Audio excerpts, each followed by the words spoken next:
దేవుని పరిశుద్ధ నామంలో మీ అందరికీ వందనాలు తెలియపరుస్తున్నానండి. ఈ దినం దేవుని మాటను మనం ధ్యానం చేసుకుందాం. పరిశుద్ధ గ్రంథంలో నుండి సామెతలు 10వ అధ్యాయము 19వ వచనం.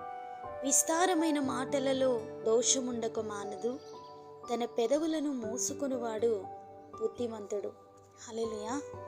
దేవుడు సర్వ సృష్టిని ఆయన సృజించి అది మంచిదని దేవుడు చూచి, దేవుడు మన స్వరూపమందు మన పోలిక చొప్పున నరులను చేయుదమని తలంచి, దేవుడు తన స్వరూపమందు నరులను సృజించెను అని, తన స్వరూపమందు వానిని సృజించెను అని, స్త్రీనిగాను పురుషునిగాను వారిని సృజించెను అని, వారిని ఆశీర్వదించి, మీరు ఫలించి అభివృద్ధి పొంది విస్తరించి భూమిని నిండించుడి, దానిని లోపరుచుకొనుడి అని దేవుడు మానవునికి సమస్త సృష్టిపైన అధికారాన్ని ఇచ్చారు.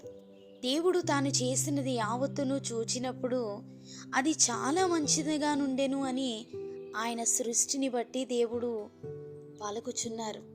అప్పుడు ఆదామును అతని భార్యయు ఇద్దరు దిగంబరులుగా నుండిరి అని వాక్యం సెలవిస్తుంది. దేవుడు సృజించిన ఆది దంపతులు దేవునితో అనుదినము మాట్లాడే అనుభవం కలిగిన వారండి. ప్రతి చల్లపూట దేవుడు వారితో మాట్లాడుతున్నారు. తోటలో సంచరించుచున్న స్త్రీ సర్పముతో మాట్లాడడం ప్రారంభించింది. ఈ తోట చెట్ల ఫలములలో మేము అన్నిటినీ తినవచ్చును, తోట మధ్యనున్న చెట్ల ఫలములను గూర్చి దేవుడు మీరు చావకుండానట్లు వాటిని తినకూడదని, వాటిని ముట్టకూడదని చెప్పానని సర్పముతో స్త్రీ మాట్లాడుతుండగా, అందుకు సర్పము, మీరు చావనే చావరు, మీరు వాటిని తినుదినమున మీ కన్నులు తెరవబడుననియు మీరు మంచి చెడ్డలను ఎరిగిన వారై దేవతల వలె ఉందురని స్త్రీతో మాట్లాడుతూనే ఆమె మాటల ద్వారా ఆమెని లోపరుచుకుంది. ఆమె దాని ఫలములలో కొన్ని తీసుకొని తిని తనతో పాటు తన భర్తకు ఇచ్చెను అని ఆదికాండము 3వ అధ్యాయము 7వ వచనం సెలవిస్తుంది. విస్తారమైన మాటల వలన ఈ దినాలలో కూడా దేవుడి ఏర్పాటులోనున్న ఆది దంపతుల జీవితంలో ఏ రీతిగా కీడు ప్రారంభమైందో ఆ రీతిగానే నేటి దినాలలో ఎందరి జీవితాలలోనూ ఈ మాటల ద్వారా ఎన్నో సమస్యలు ఎదురవుతున్నాయండి. ఆది దంపతుల జీవితాన్ని బట్టి వాక్యం సెలవిస్తున్న రీతిగా తన పెదవులను మూసుకొనివాడు బుద్ధిమంతుడు అని వాక్యం సెలవిస్తుంది. అపవాదితో సంభాషించిన హవ్వ జీవితంలో మొట్టమొదటిగా దేవునితో సన్నిహితమైన సంబంధాన్ని వారు కోల్పోయారు.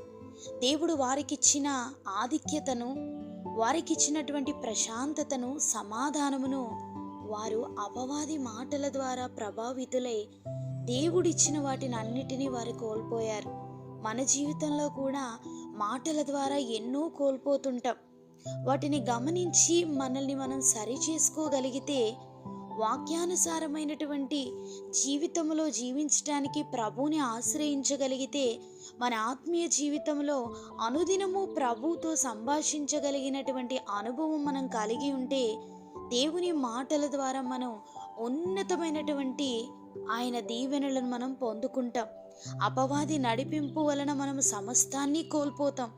ఆత్మీయతలో నిర్జీవమై బలహీనపరచబడుతుంటాం. విస్తారమైన మాటలను విసర్జించి సన్నిధి అనుభవాన్ని కలిగి జీవించాలి అని ఈ దినాన ఆది దంపతుల ద్వారా దేవుడు మనతో మాట్లాడుతున్నారు. చాలాసార్లు దేవునికి ఇవ్వవలసినటువంటి సమయంలో అనేకులతో మాట్లాడుతూ ఆ సమయాన్ని మనం వ్యర్థం చేసుకుంటుంటాం.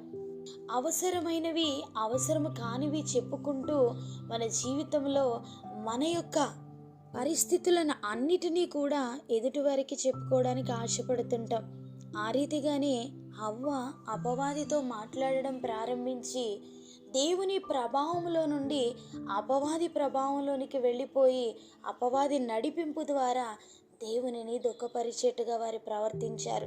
నేటి మన జీవితంలో కూడా దేవునికి దుఃఖకరంగా మనం జీవించకుండా, ఆయన ఉద్దేశాలు ఏవైతే మన జీవితంలో ఉన్నాయో వాటన్నిటిని చెదరగొట్టేటువంటి అపవాది అనుభవంలోనికి మనం వెళ్ళిపోకుండా, దేవుని మాటను మనం జ్ఞాపకం చేసుకుంటూ ఆయన నడిపింపుకు మనము లోబడి ఆయనతో ముందుకు కొనసాగించబడితే దేవుడు ఖచ్చితంగా మన జీవితంలో ఆయన ఏదైతే మనల్ని బట్టి ఆయన ప్రణాళిక కలిగి ఉన్నారో ఆ ప్రణాళికకు తగినట్టుగా దేవుడు మనల్ని నడిపిస్తారు. ఆ ఉన్నతమైనటువంటి శ్రేష్టమైనటువంటి నిత్య జీవపు అనుభవాన్ని మనం పొందుకొనడానికి దేవుడు అన్ని విషయాల్లో మనకి సహాయం చేసి ఆయన మనల్ని ఆత్మీయ జీవితంలో అభివృద్ధి చేసి ఫలభరితంగా మనల్ని నడిపించగలరు. ఆ దేవుని యొక్క సన్నిధి మనందరికీ తోడై ఉండి మనల్ని నడిపించునుగాక.